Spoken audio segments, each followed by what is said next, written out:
just so I don't forget, because I happen to do that. All right.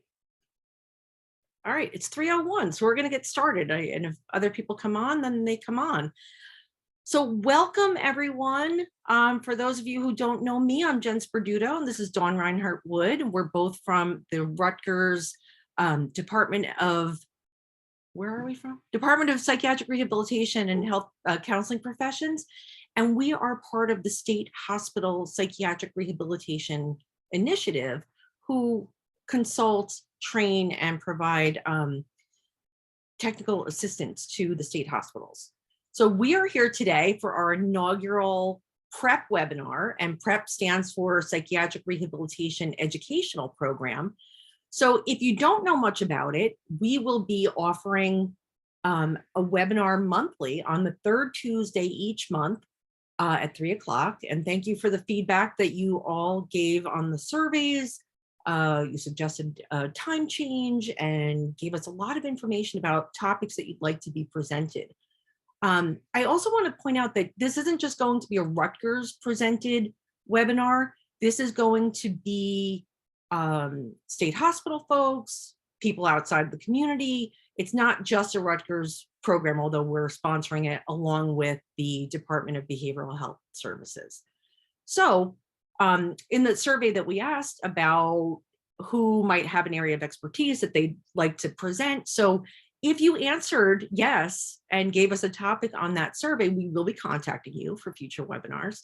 But for today, welcome to our first one. That was my little ramble to allow people more time to get on to the webinar. But today's webinar, as our first one, we thought we'd start with Psychiatric Rehabilitation 101, like back to basics. What's it about? And how can we incorporate psychiatric rehabilitation values, goals, principles into our everyday practice at the hospital? So just as a disclaimer, this is being recorded. So before anyone types anything, says anything, know that the recording has been started.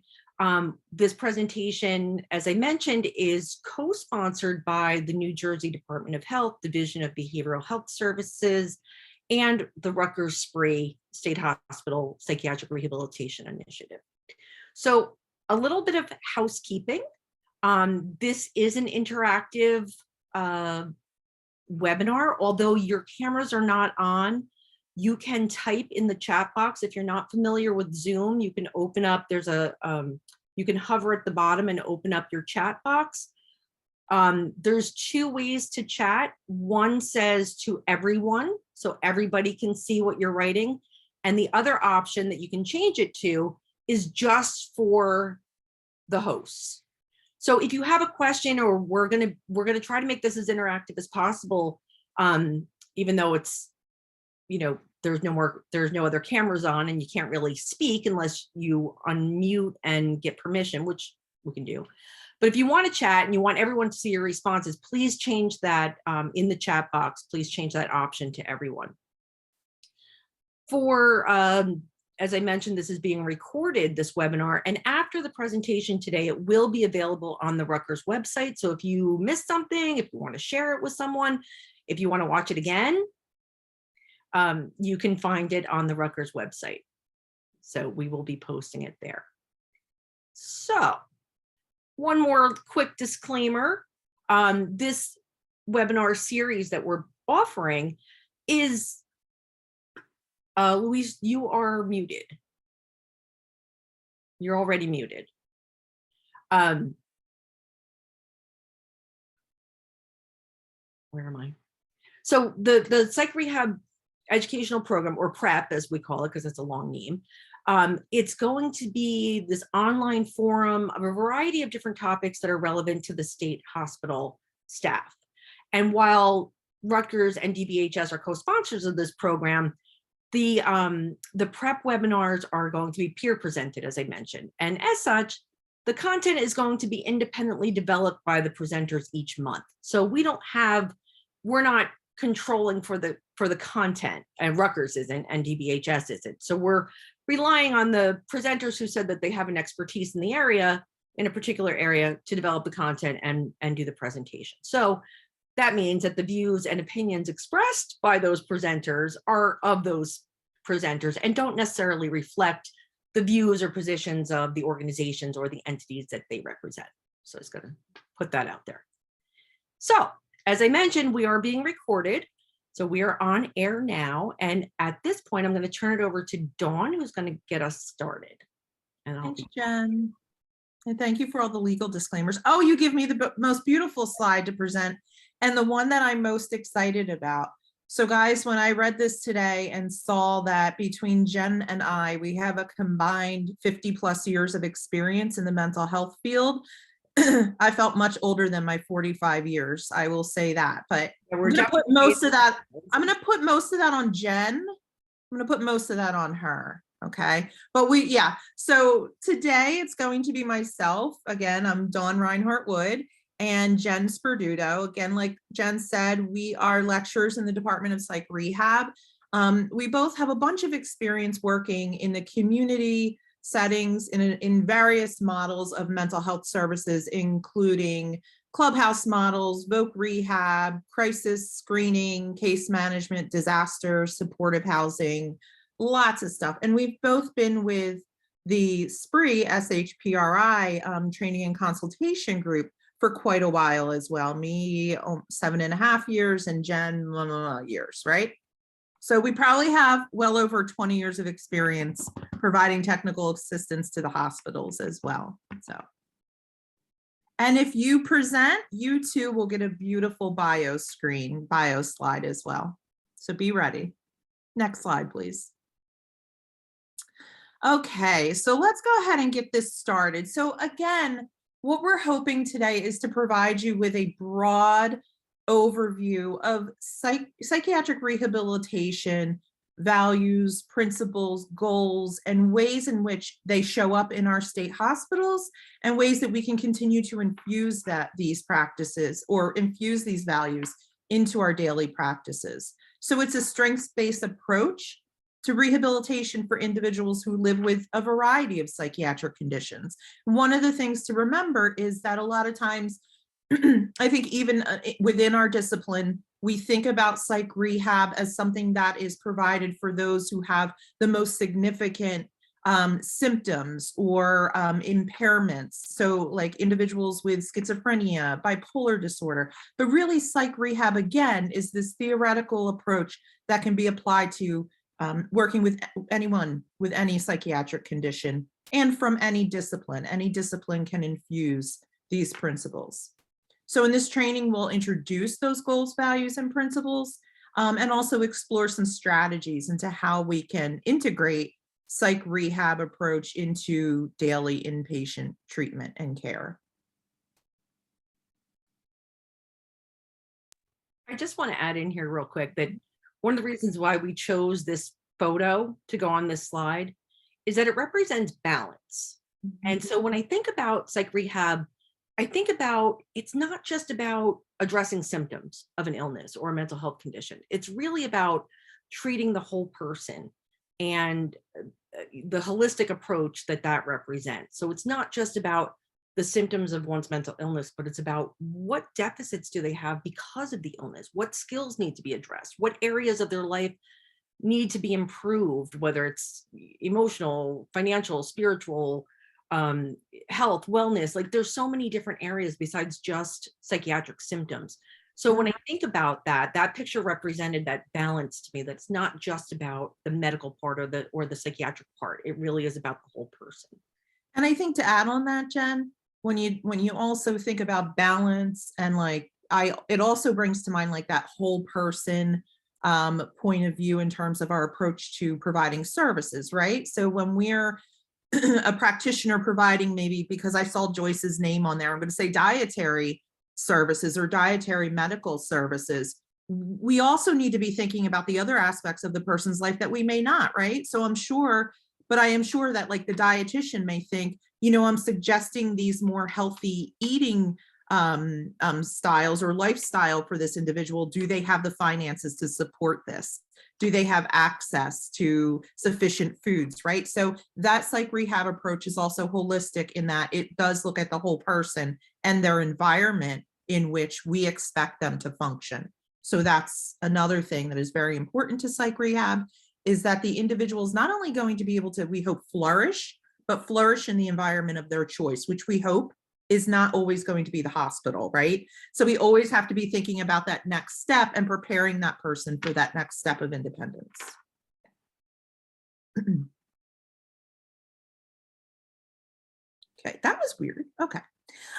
So our learning objectives, we always like to tell you what we're going to do and what we're going to expect of you guys to be able to do once we conclude this, and then make sure we cover these topics, right? So at the end of this webinar, we really hope that you'll be able to have an idea about and be able to describe some of the origins of where psych rehab came from, to differentiate and to understand the role of PsyR within or from psychology and psychiatry and within psychology and psychiatry, and how, even if you're a psychiatrist or a psychologist, you can still approach your clients from a psych rehab perspective.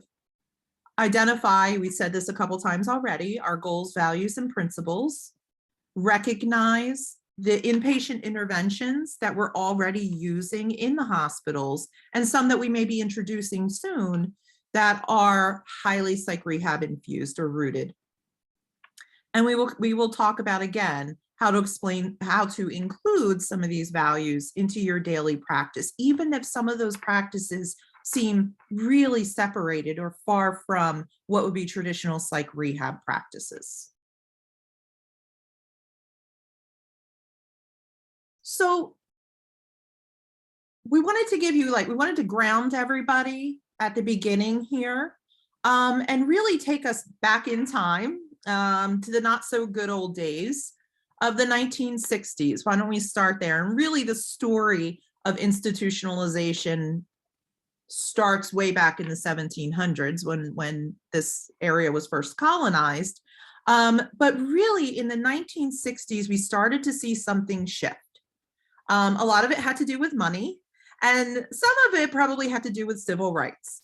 So in the 1960s, we know it was a time of a lot of advocacy for civil rights and human rights. And within that time period, the 60s to the 70s, we also saw a deinstitutionalization movement. So that is President Kennedy directed,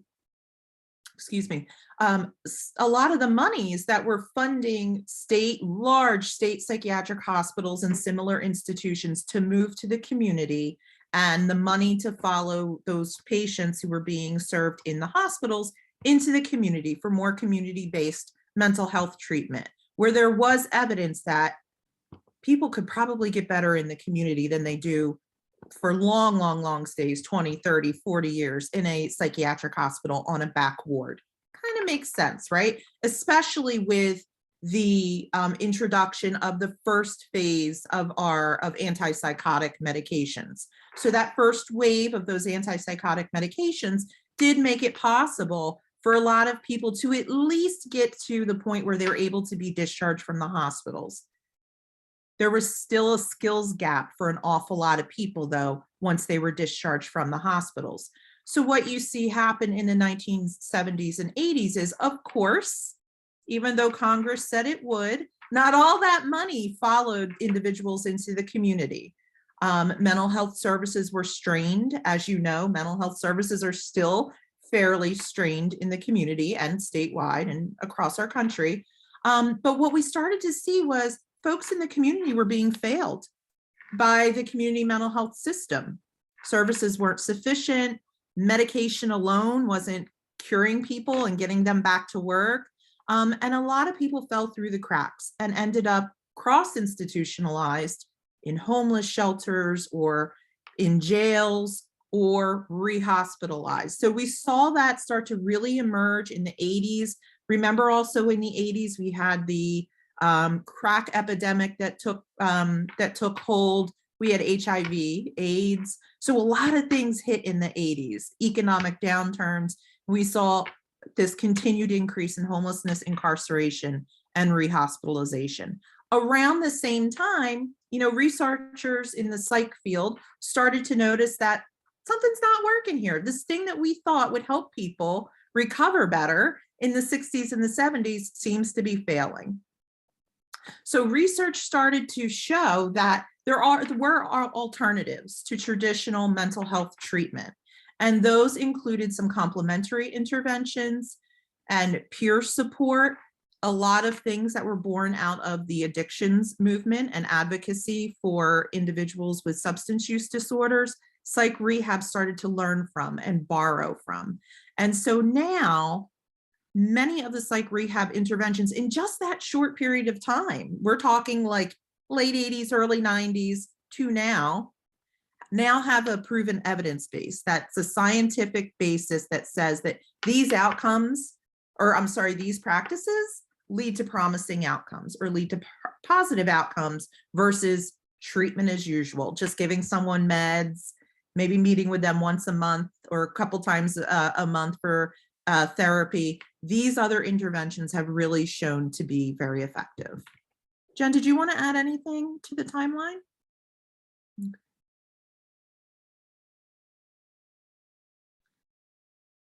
So when we talk about psychiatric rehabilitation, the main aim of psych rehab is to promote this full community integration where individuals are recovered or recovering. I always like to say we are all in the state of recovering from something, or at least at some point in time have recovered from something, right? So it aims at promoting that full recovery, full community integration. And what we mean by full community integration is not just I have a key to an apartment that I live in Burlington. It means I vote, maybe I participate in the PTA for my kid's school. You know, I have friends, I have neighbors who are friends. Maybe I have a relationship, a romantic relationship, right? So it's really, we want people to be able to do all those things that those of us without debilitating psychiatric conditions also do. We want to improve the quality of life for people with a mental health condition, especially those that severely impairs their ability to lead meaningful lives. Psych rehab is about meaning and value. And so if you've ever been in a training with us, when we talk about using goals that a person can identify with and really wants to strive for, this is at the heart of it. So we know that people work harder towards goals when they have meaning, right? So we always want to make sure that the interventions that we're providing are person-centered and geared towards that individual's overall rehabilitation goal, whatever it may be. Psych rehab doesn't take the place of psychology or psychiatry. This has been something that I try to explain very often to friends and family members when they say, what the heck is psych rehab? And when I don't really want to explain too much, when I don't have a lot of time, I say, it's kind of like physical therapy, but for the brain, but for a mental health condition, right? But really, it doesn't take the place of psychology or psychiatry. It complements it. And like I said in the beginning of our presentation, we can have individuals who are psychiatric rehabilitation infused practitioners who are working with that theoretical base, who are psychiatrists, who are psychologists, who are licensed counselors, who are dietitians. It's really about the approach. And leading into that, again, it complements these more traditional forms of treatment, like psychological therapy, medication treatments, and it addresses some of those residual symptoms that are left behind. So what I mean by that is, you know, I'm sure many of you, there are a ton of people in the hospitals who take antipsychotic medication or who take antidepressant medication, but still show some symptoms, still maybe show some skills deficits that the medication doesn't medicate away, that psychological therapy maybe doesn't make go away on its own. So where psych rehab steps in a lot of our interventions is to address those residual symptoms that are left behind, those skills deficits, and help to work with people on how to work through them or adapt or develop enhanced skills to be able to move forward. Okay, so we're going to try out our first poll, our inaugural poll of our inaugural webinar. So Jen's going to bring up a poll and we're going to ask you, we'd like some participation here. Don't worry about being wrong. Don't worry about any of that. We're a friendly group. Which of these interventions, once you see them, do you think is most closely aligned with what you know so far? And I know you only know a little teeny bit. Do you see it? Yeah, now I can. Okay. Aligned or infused with the spirit of psychiatric rehabilitation. So think about this list here. And you can vote more than once. And you can vote more than once. Which of these interventions do you think probably most closely aligns with psych rehab values and principles, based on what you know at this point? We have a few live bodies out there voting. I'm glad to see that. Okay. Can you, Dawn, can you see, like I can see the live results right now. Can you yet? Yeah, I Okay, can. good. So Angela Stefanelli says she doesn't see the list, or I guess she doesn't see the poll. Does everyone else, well, obviously other people are seeing the poll because they're voting. I don't know why you wouldn't see it, Angela, but it's okay. We won't take points off. You get a pass on this test. I don't understand why some people would see it and some people would not. Yeah, it's probably the program. So we'll give you another 10 seconds or so, and then I'll share the results. And maybe Angela, you'll be able to see. I see 75% of the participants have answered something. So I think I'm going to end and we can see the results of which. Wow, y'all did really well. All right. Can you see the results, everyone? Oh, yeah, I think you have to do share results. Oh, yes, I do. Thank you. Okay. These are our results. So what do you guys think about the results? You can just type in the chat box or ask to be unmuted. If you'd like to be unmuted, just raise your hand and I can do that. And then like if there's any you would like to argue. So I don't know, Jen, do we want to start going down the list a little bit, or? That sounds good. All right, so we have IMR. So, and I'm going to say, some folks, you may not know what IMR is. You know, when my hospital was based in the hospital, and when my office was based in the hospital, I would say IMR and people thought I was saying IMAR, right? The involuntary medication. So it's funny how similar they sound and how very different they are in practice. So illness management and recovery is a group curriculum designed really around these psych rehab principles, and is very goal directed, very person-centered, and very, very much a whole person approach. We may have folks in this crowd who have facilitated IMR. So IMR, absolutely, very, very, very deeply rooted in psych rehab principles. We have involuntary commitment here. So I will say one person voted for it, and I'm not going to pick on you because I've worked in screening. And I understand like the full continuum of a person's care may at some point include involuntary commitment. And I'm going to apologize. I do a lot of this with my hands, so I'm very sorry. But it may include involuntary commitment at some point in time, right?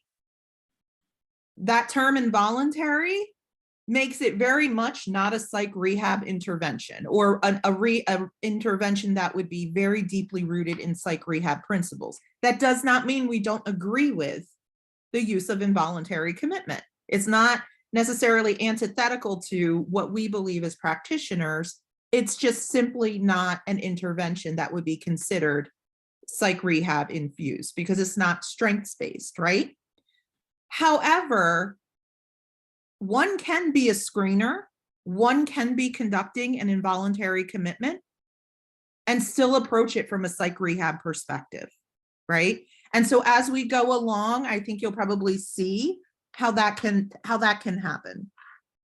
Yeah, so there's right answers here, and there's some that aren't so right, but they can still be approached in a better way than just very involuntary. Supportive housing is absolutely rooted in, PRN medications. I would say that goes in the same boat as involuntary commitment, and seclusion and restraint. So we'll talk about all those three together. They are not psych rehab interventions. However, if a person identifies that usually at 3 o'clock in the afternoon, I tend to develop this anxiety and it just gets worse throughout the evening. And by the time I'm ready to go to bed, I am so anxious and worked up. I cannot unwind. I'm in a state of panic. When a person can identify those things and meet with their prescriber and talk about, hey, at this time of day, I notice I get very anxious. Then he might write, or she may write, let me correct that. She may write a prescription for a PRN medication. And that would be shared decision-making, which you see at the bottom of our list, right? So these are things that can be done with some of this psych rehab approach. Now, just walking up to a person and jabbing them in the arm with an IM medication once they're starting to go wide, starting to lose kind of control of their ability to compensate for their symptoms may not be as rooted in psych rehab. Supportive housing and vocational rehabilitation are also both psych rehab infused practices. For those of you who know about supportive housing, in its purest sense, it's housing first, right? So the person's housing is not contingent on them going to treatment. The treatment and the housing are sort of separated, but come in a package form for the person. So at any point in time, they can make use of their supportive housing workers. We're now calling them CSS workers for a multitude of interventions, and it's really a team approach. And also they have housing, but at any point in time, they can choose to not see their supportive housing provider and maintain their housing, right? So it's, again, offering more of this voluntary kind of spirit to psychiatric services. And vocational rehab is very skills focused on building those vocational skills and educational skills often that an individual needs, and addressing the skills deficits so that they can obtain the job that they want or aspire to. So thank you for participating in that. Appreciate it. A lot of good answers. So what do you all think about that? Can you think of, I just want you to be thinking as we're going along, because towards the end of the presentation, we're going to ask folks, and it's voluntary because this is the psych rehab lecture. We're going to ask folks if there are practices that you're currently engaging in that may not be thought of as a psych rehab practice, that maybe you can make more psych rehab-y by using some of these principles that we're going to talk about today. So just be thinking about that. Okay, so the basic principles and values of psych rehab. And I think it's going to be really hard for anyone to find fault in these principles and values. And I think really once you start to look at what the spirit of it behind psych rehab, you may fall in love with it like the rest of us have. So it is to, number one, first and foremost, convey hope that recovery is possible for all. This doesn't mean what I think recovery looks like. It doesn't mean what recovery looks like for Dawn, or what I think it looks like for Jen or Bill or Tom or anybody else in this room. It is achieving the individual's overall rehabilitation goals and moving them closer towards the recovery that they wish to seek, right? So it may not mean going to college, or it may mean going to college for one person. It may be getting a GED for another person. It may mean volunteering for another, right? How many times have you heard, I just want a boyfriend or a girlfriend? So it is really connecting with that person to find out what are those things that they felt that they have lost due to this condition. What are the things that they are aspiring to, and holding on to that hope, sometimes even being the hope for that person when they feel very defeated. We recognize that culture is central to recovery, and culture is unique, right? So in addition to a person having a specific culture from their family of origin, or the social structure that raised them, or their family of choice, sometimes we also need to look at cultures within cultures, right? So there's going to be a culture to the hospital, and we need to recognize that sometimes that culture can be in conflict with the culture of recovery. right? And sometimes it can be in conflict with the culture that the person is used to. So we need to recognize that culture is central, and also to include cultural representatives from the individual's life that they identify with, right? So it's very important to understand the individual from this holistic perspective, also from spiritual points of view and traditional history, right? Like when you're in IMR and you're talking about social skills and perhaps what you do around holidays, right? We need to understand, like, well, what are the holidays does this individual celebrate? What are the meanings behind certain practices? These are all important to also understand. We support informed and shared decision-making. So again, nothing about us without us is one of the slogans of the peer movement. You may have heard that. I know Karen Burke, may she rest in peace, said that an awful lot. Nothing about us without us. So the idea here is that when we as professionals, as medical professionals, as practitioners, are working with individuals and devising treatment plans and recovery plans, we want them to be a part of it as much as possible. We understand in the hospital system, there are certain things that folks have to do, but we also want to provide them with as much decision-making ability as possible to really improve that sense of empowerment and self-determination. Psych rehab focuses on building on strengths and capabilities that the person already has. So where a person may look at their failures and say, man, I keep coming back to this hospital. This is the 4th time I've been to Trenton in a year. You know, well, what helped you stay out for 3 months? What was it? Or have you ever had a period of time where you stayed out longer than that? And what were you doing, right? Or what weren't you doing this time that you've done before that has helped you stay out? Or where are those other areas in your life where you are doing well in, and how can you capitalize on that for this other area of life? It is person-centered. And so, you know, I know we hear this an awful lot, and this is probably something I need to speak the least to, that all care should be delivered in a person-centered manner, right? Understanding the individual's point of view and what their desired outcomes from treatment and services are.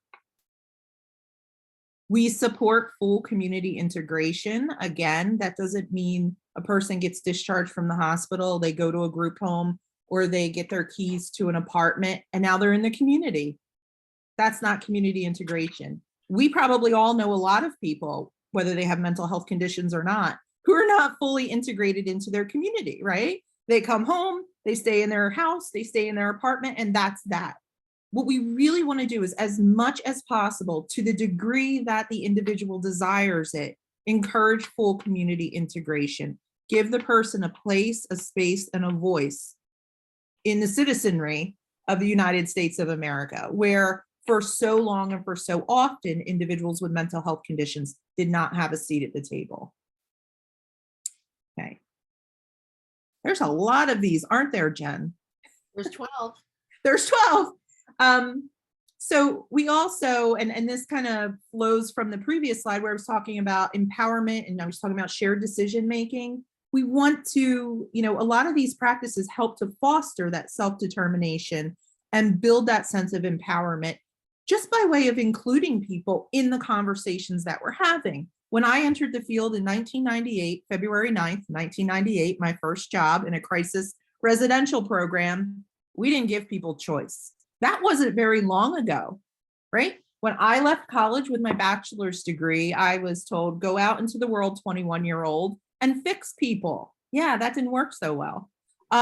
So, you know, what we really want to do is to include folks into the treatment plan. We need to trust, just as we all expect our doctors and our practitioners to trust that we are our own best experts. We know ourselves the best. And so we have to kind of remember that when working with our clients.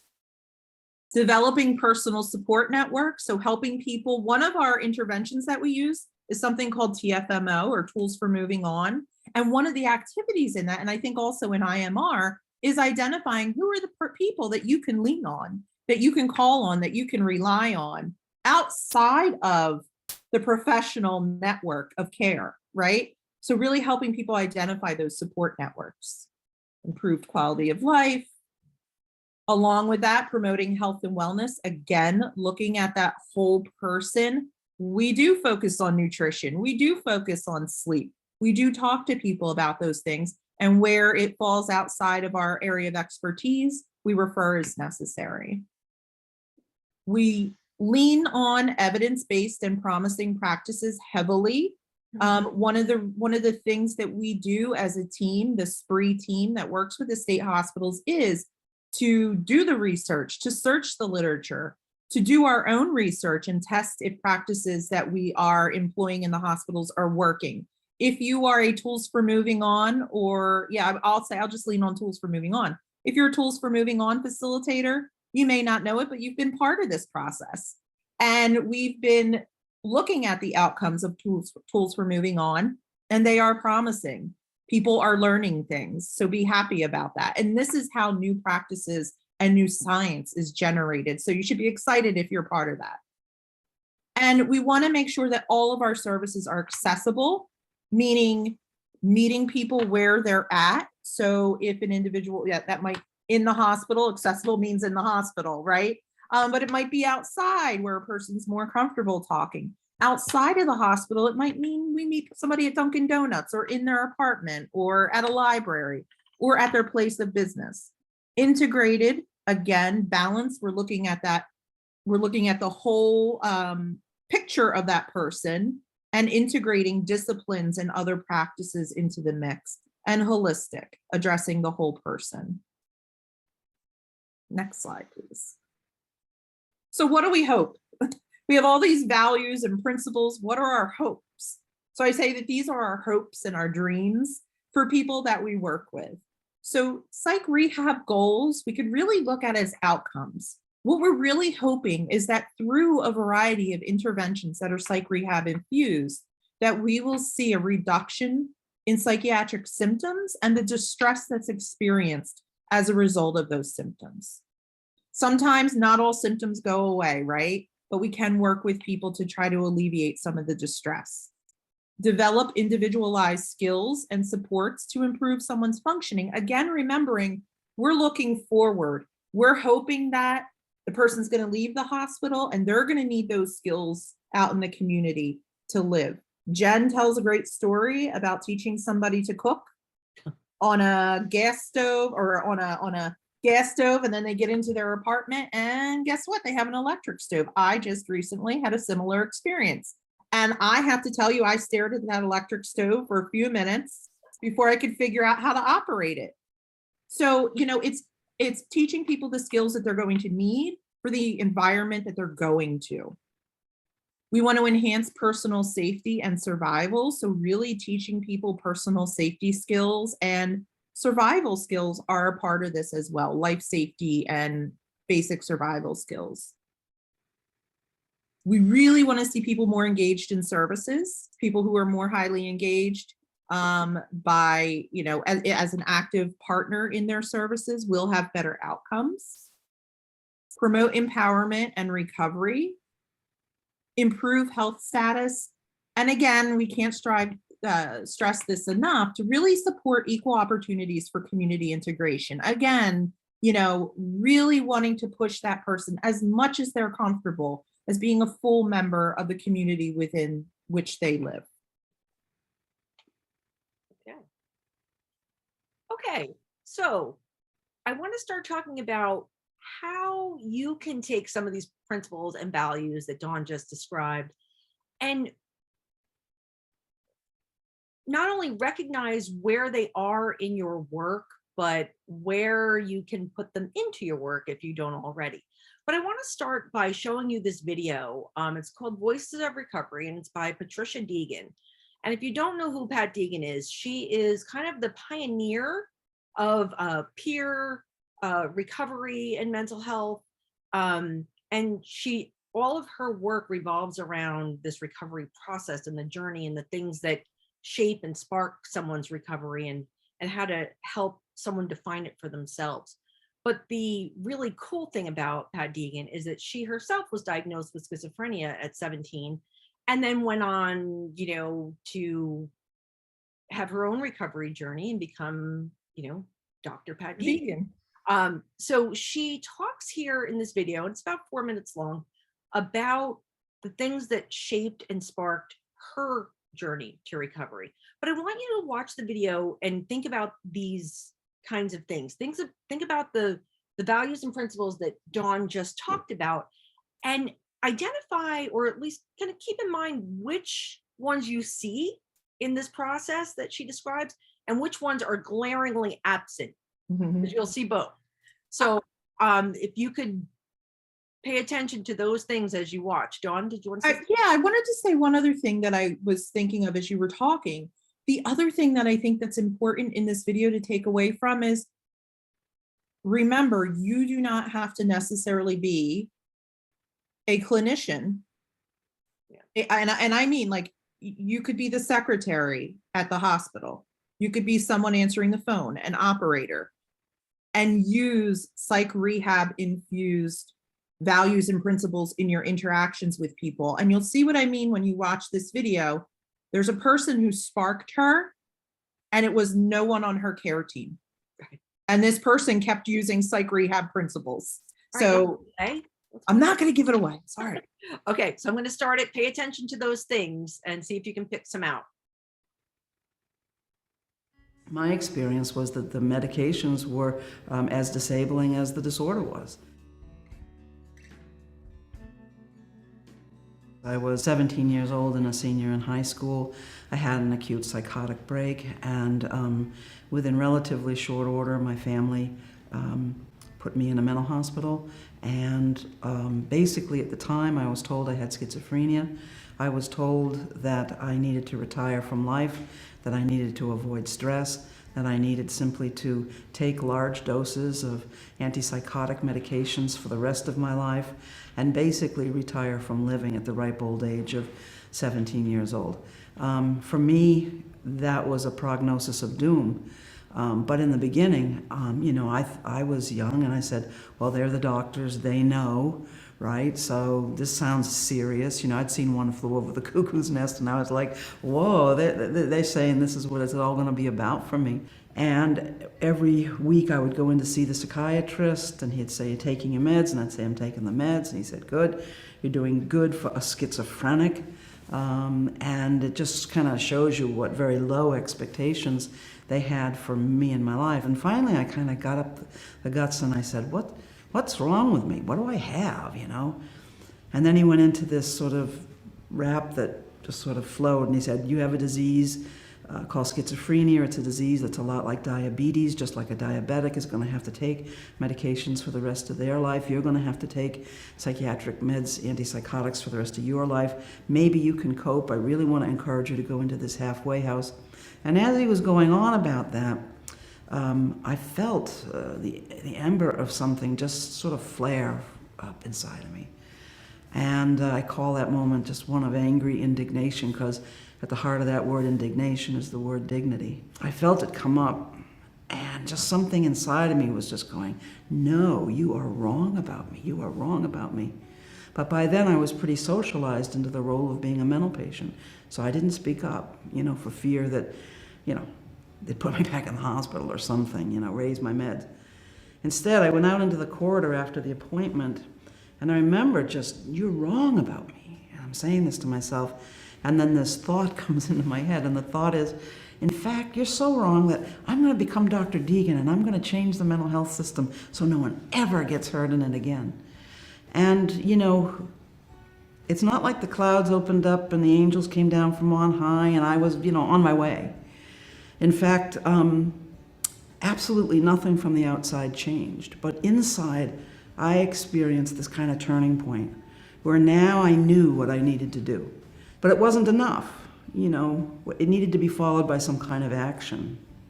So the way that happened for me is I had this little Irish grandmother who lived with our family growing up. And she would come in every day to the room where I sat, and we were smoking my cigarettes and stuff, and she would say, Patricia, would you like to go food shopping? And I would say, no. She'd say, Patricia, and she'd come in the next day, Patricia, would you like to go food shopping? And every day. And I should have caught on because she would come in on Sundays when the grocery stores weren't open. But she was a wise old woman, and she said every day she would invite me. And one day, months down the road, for reasons I can't tell you why, I said yes, adding the caveat that I'd only, push the cart, wouldn't put anything in it. But that was actually the first active step I took in my recovery, pushing a grocery cart down the aisle of a grocery store. And I learned, it dawned on me like, oh yeah, if I'm going to become Dr. Deegan and change the mental health system so no one ever gets hurt in it again, maybe I should think about trying out college. Oh yeah. So I took one course at a local community college, went to the hospital in the middle of that semester, got back out, came back to class. I just kept at it. I struggled a lot with distressing voices. Nobody was talking about recovery at the time. So all I knew was I had this call and I was saying yes to it. I was going to keep going. And I would bring a tape recorder, the old analog tape recorders with me, a Sony Walkman, and put one of those receivers on it and record the lectures. And when I felt better later in the day, maybe be able to comprehend some of it. My goal in sitting in a class was just to get through it without freaking out, But slowly but surely, it was like practice and trying out different things of how not to freak out and how to stay attuned and how to pay attention and concentrate again when my mind would be running. So, slowly but surely, I did it. I did become Dr. Deegan and got a doctorate in clinical psychology, and that's how I got into the mental health field. A bit of a story. Okay, so what do y'all think about the questions that I asked? What kinds of things did you see, or did you hear in her description of her things that sparked her recovery that were very psych rehab oriented, or match the values and principles of psych rehab that Dawn spoke of? Any thoughts? She's awesome. She is awesome, Tom. You're right. She's totally awesome. Feel free to type something in the chat box. If you'd prefer to speak, we can unmute you. Just raise your hand and we can do that. But we'd love to hear some of your responses. So what kinds of things did you hear that weren't very psych rehab? Let's start there. Bill, you're allowed to speak. You can just unmute yourself. I did. I enjoyed it. I like everything about it. But one of the things, and this is just a comment, I wish that they would train our law enforcement, because out there in a crisis, they're the first ones who come in contact with the person that's in crisis. I wish they train law enforcement more in mental health and some of these other alternatives to lethal weapons. Yes, absolutely. And unfortunately, you probably see at least once every year somebody with a severe mental illness is either harmed or killed by law enforcement officers in the middle of some sort of interaction. In New Jersey, we have CIT trained departments, law enforcement departments. So they're trained a little bit more specialized training in crisis intervention, but I agree. I think we still have a lot more to do. Yeah. So I also see a chat, low expectations. No one really expected much of her. It was like, well, you know what? You have this diagnosis and your life is kind of over at 17. So get used to it. Right. So what were some of the things that were psych rehab oriented? And what were some of the things that people in her world kind of did for her that were psych rehab? I think the people. Extra. A chat. So I'm seeing messages here from my former students, Nedra and Norman. So props to you guys. Nedra says, and Nedra, if you want to change your chat response to everyone, then we can all see it. But I'll read it. She said, what was psych rehab forward was her grandmother continuing to offer her a potential view of herself past being in her room. Grandma didn't give up, right? She encouraged Pat. Thanks, Angela. And I believe Sean, the yeah. grandma, Sean, who kept asking to go out food shopping, shows that she had excellent support system. And so one of the beliefs of psych rehab is that you believe in the capacity of people to learn and grow. And if they say no today and they say no tomorrow and they say no 40 more times, maybe they'll say yes on that 42nd time. So she never gave up. She was kind of doing her own RCI. Yeah, right. Her own readiness check-in, right? RTI, for those of you who may not know, is readiness check-in. So it's about engaging people and not giving up, Evie says, trying to integrate her into the community by Yeah, taking her food shopping. So absolutely. right, getting her out of the house. I like that she noticed that the first step towards her recovery was of her own, on her own, going to the store. So it wasn't like anybody said, okay, Pat, you're recovered, or now you're out of the hospital, so you're fine, or you're just going to be on medication and you're recovered. It's so much more than that. And she was able to, take those super duper tiny small steps, right? But she did it. But recovery, and we could do a whole 4 more hours on just recovery because we get pretty excited about that topic and we still have a little bit to go. But recovery isn't something that can be done to you, right? It had to come from within her. But it was the grandma saying, like, come on, come on, come on, and not pressuring, but simply asking and not giving up and trying and making an effort. And finally, something clicked and something sparked that little bit of hope. And once that was sparked, and although, like I said, it was very small steps, she said, I want to do this differently. I want to go to college. I want to take these, Angela said, small steps. Pat set a goal and took the steps to achieve the goal, and she did it on her terms. Right. So back to the psych rehab values and principles, that's, self-determination, right? Making that choice for yourself, being empowered to do it, having the support system to be in the community. So there's so many really super positive things about that, but you can also see those glaringly anti-psych rehab approaches about, the doctor kind of like, well, your life is over.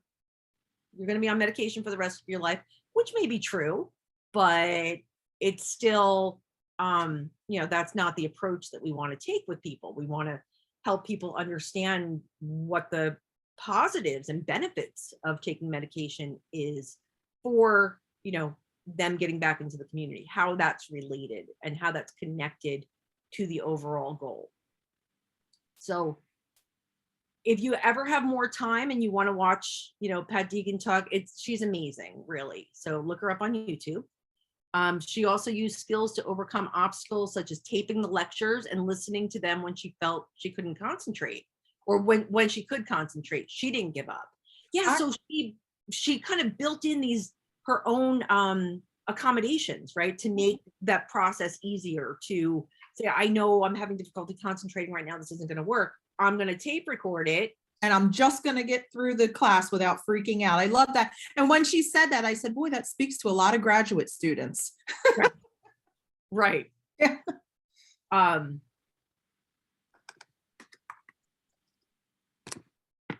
So I'm going to move on.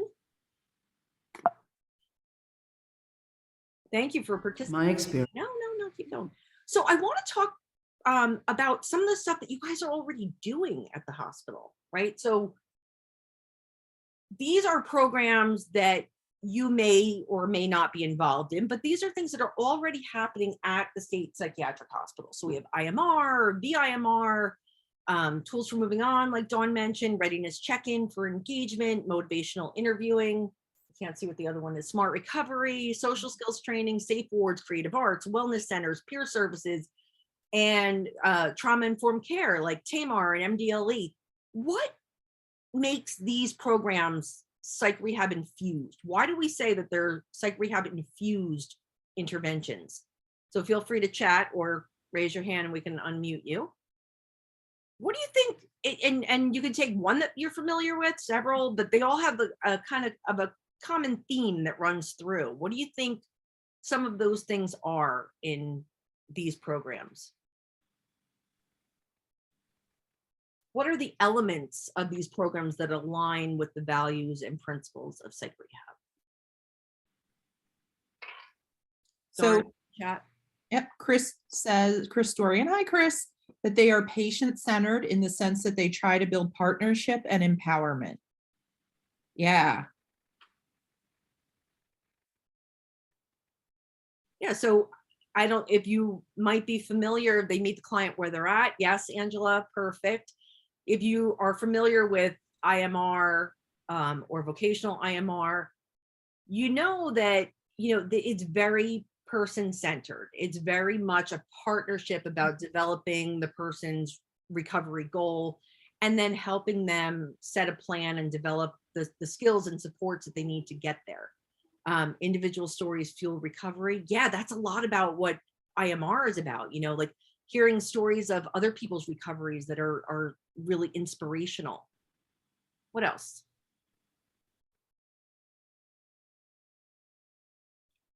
Also, you don't, while you're typing, I just want to put out there that you don't have to be formally running or facilitating one of these programs or interventions to incorporate psych rehab into your everyday daily stuff, right?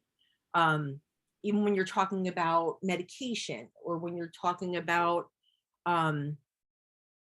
goals, and even if you're de-escalating someone or you're encouraging them to go to group or engaging in readiness for something, you don't have to be running one of these programs to be able to use psych rehab skills and psych rehab values and psych rehab principles. Psych rehab isn't like a thing that you do, right? It's an approach, and it's more of a philosophy that you incorporate these things into your practice. I see they allow the client to express themselves in a safe environment. Yeah. To share what they're ready to share and discuss. Yeah, that absolutely. Nedra says having hope for the person to have a good life while dealing with their life. Yeah, so being positive and optimistic. I see Tom says all the programs have a level of evidence if only face validity. So yeah, there's some evidence-based, Dawn mentioned before that there's some evidence-based practice. We want to make sure that we're not just doing Joe's group because we feel like it. Like, we want to do something because it's meaningful, and that we know that in past trials, in past research, that particular intervention and that approach has been shown to be effective with this population. So you don't have to, I just want to say it again, you don't have to be running one of these very specific programs to incorporate psych rehab values into your practice. It's really about understanding more of the core values of psych rehab, that all people have the right to recover. They can recover, they can have choice, they should have self-determination and empowerment. I see another response from Dr. Romano. Interventions provide patient choices. Yep, that's what I just, and autonomous decision-making promotes patient buy-in. Of course. I don't know if you guys saw the chat earlier, but Norman from Greystone was a student of mine back in 2000. And he said he was first introduced to psych rehab back then. And, he was kind of commenting on how far we've come and how great it is to see some of the things that the psych rehab principles and values incorporated into a lot of the patient care that we do in 2021. And we still have areas that we can improve, of course, but we see that's come a long way. And one of the comment by Dr. Romano reminded me of like the patient buy-in. Back then, when I was teaching that class, I remember that at that time, when you would go to a treatment team meeting, the patient would be called in, handed a treatment plan, said, okay, sign it, right? And we don't do that anymore, right? So we involve the patient in the process. And that's that. If you're part of your treatment, you're more willing to comply with your treatment, to be engaged in your treatment. So there's a big difference. I also want to point out that a lot of these programs that you see, you may be seeing, although they already run at the hospitals, you may be hearing something coming into the hospitals called the clinical formulary. And the clinical formulary is a way to establish, supervise, and evaluate this a set of programs that will be done so in a more organized way. So while all of these programs are already running, this clinical formulary will kind of tighten them up and make them more evidence-based and improve fidelity and outcomes. I see people Oh, post some websites. I'm or- going to post the website. Sorry, Tom posted it to the host and panelists and I posted it right back. So I'm going to post it in for So post this everyone. to everybody. You got to change your Yep. setting there, Tom. I I just want to fixed it. summarize real quick because I want to open it up for a few minutes of discussion. That just to summarize, psych rehab is a branch of mental health in the mental health field that addresses those deficits and let's see there, deficits and overall well-being that's not completely ameliorated by the psychological and psychiatric interventions alone.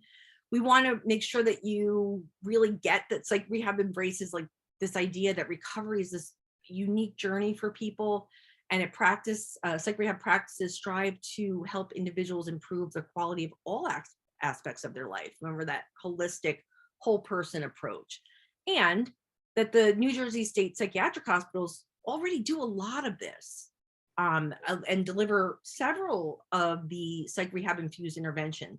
But the spirit of psych rehab can really be applied to all inpatient interactions. And this clinical formulary that I was talking about, that you'll hear more about later on, I don't want to get too deep into it today, but those will strengthen, the clinical formulary will help strengthen those programs and the fidelity and increase positive outcomes to those approaches.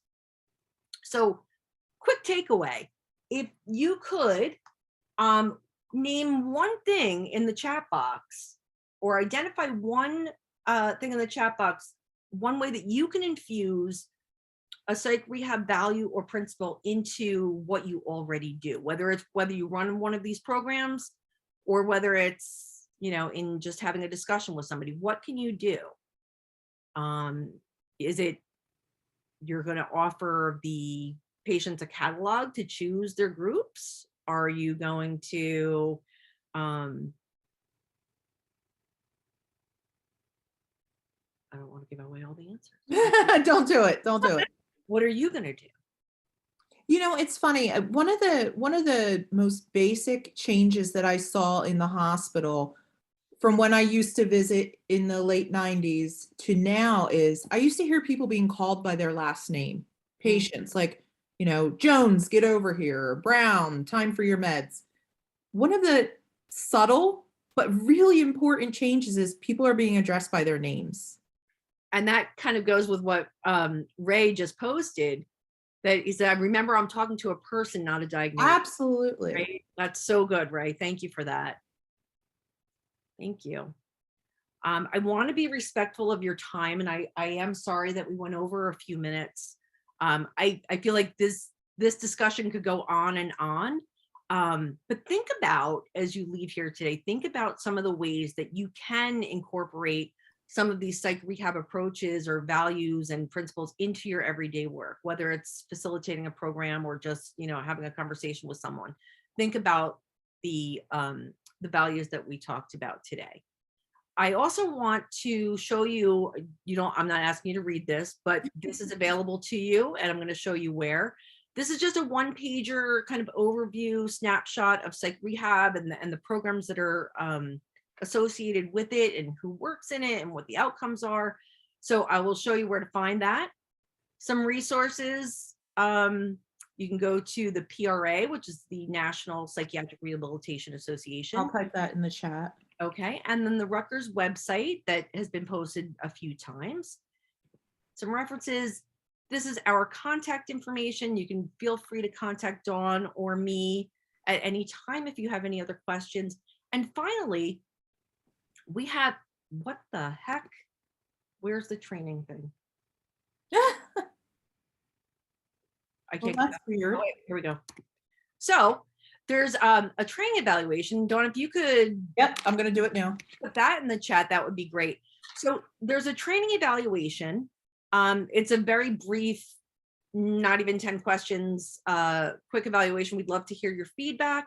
And also within the survey, you'll find a link to download that page that I just showed you. So if you want a hard copy of that, or if you want to download it to your computer, that's accessible there. Also, if you want to receive an email with a certificate of completion that you attended today's training, we're not offering CEUs, but if you need it for your records to say, hey, supervisor, look, I attended this 1-hour training today, you can find it there as well.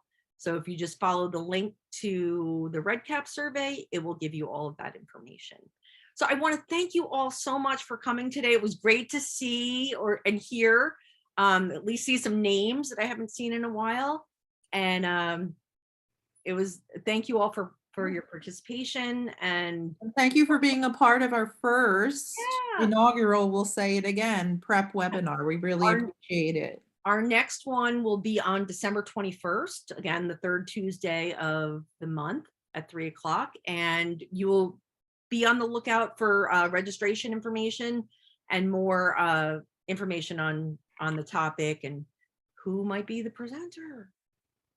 Might be one of you. It might be. It might be one of you. We'll see. Anyway, thank you all for coming. Thank See you next all. month. Be safe. I'm going to stop the recording.